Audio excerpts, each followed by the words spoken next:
Harmee koo deessu koo maal jedhee sima anaafis kadhattee namoota na argatte. Waggoota sadii biyyatti na baatte.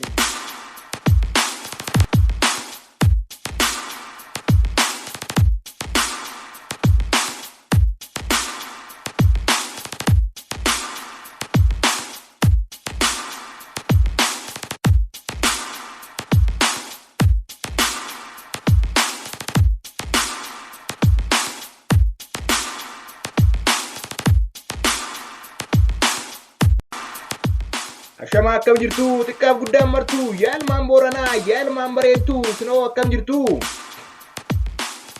Harmee koo maal jedheen sima waa'een kee na dhibaa naaf jettee rakkattee naaf jettee dhiphatte. Rakkoonis baay'attee gabuu kee bulte. Naaf jettee dhiphattee biyya ormaatti galte.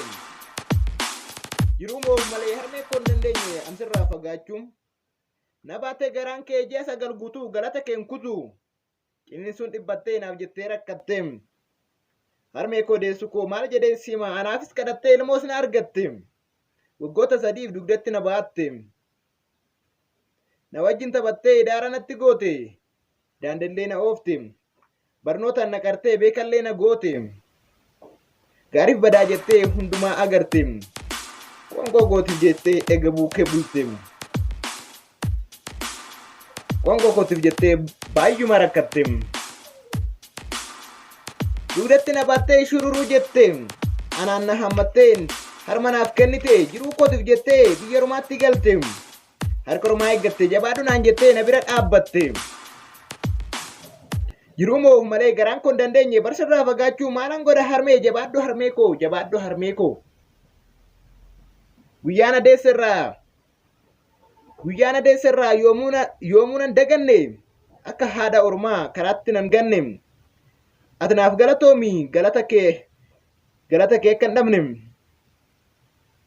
Baradhu naan jettee barnootaan na qarte.